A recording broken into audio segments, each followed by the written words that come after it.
Hello, my name is Aaron Evans, and today I will be going through my most recent project. I will be discussing the reasoning behind the project, showing an in-depth process of how I created the final concepts, as well as giving my personal opinion on my project after looking back at the work I have produced. The reason I chose concept art for my project is because I have always been a creative-minded person who loved to design characters, environments, and creatures for fantasy-based games. I have always wanted to pursue the role of a concept artist for a games company, as I enjoy designing and drawing new original ideas, as well as seeing them get brought to life through the stages I take to create a final concept. While doing this project, I wanted to make sure I focused on the industry and how a concept artist would work. For example, I researched into a different concept art job roles on sites such as ArtStation to see what was required from them for the role. This allowed me to work more professionally and consider the steps they may take while working on an actual game project. This included thumbnailing, clothing or colour variations, rendering, and presenting.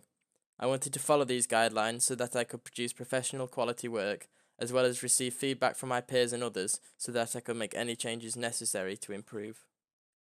To begin with, I will discuss my initial idea.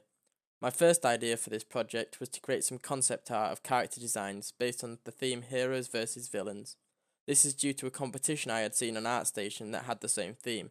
This gave me lots of inspiration and provided me with references to use for my project.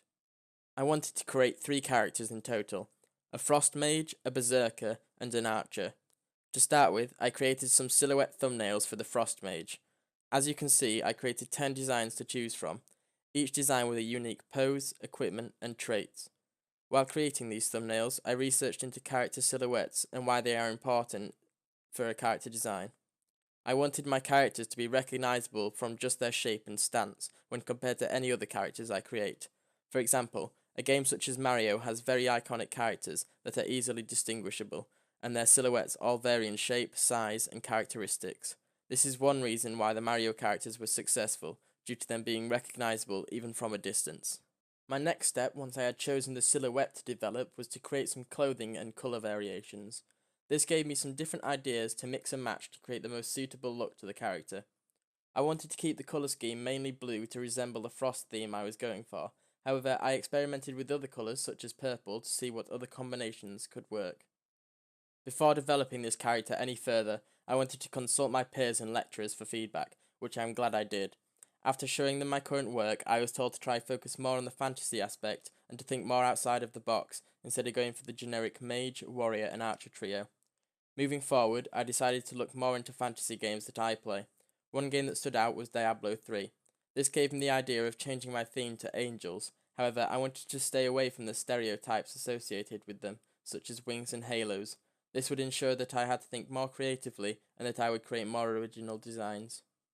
Now that I had changed my theme, I went back through the stages of creating silhouettes, ensuring to stick to variation and distinguishable features. I created a total of 21 designs to choose from. Looking back at this, I feel like 22 was too many and that I should have stuck to 10 or less and really focused on making those look as solid as possible. However, after choosing a few that I liked, I developed them in more detail, trying to make a similar theme throughout them all but having them all look different. Once I was complete, I showed my peers again and they were much more impressed by these designs and said that they were more creative and were fitting the theme I was going for much better.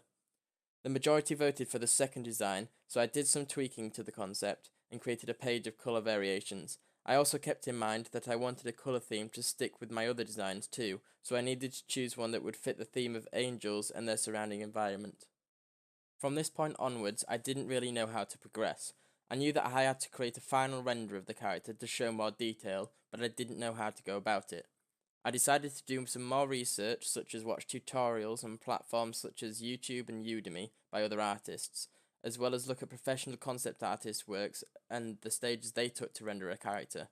This gave me a better understanding on how to gradually improve my rendering technique, as well as find a style that I like to work towards.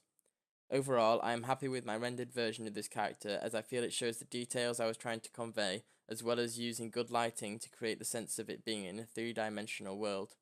Using certain features on Photoshop, such as overlay layers and lighting layers, to create a feel of depth really helped the design pop out and added an extra layer of realism to the design, even though it was rendered in a stylized way. Moving on to the next 2 character designs, I followed the same steps I took for the first one.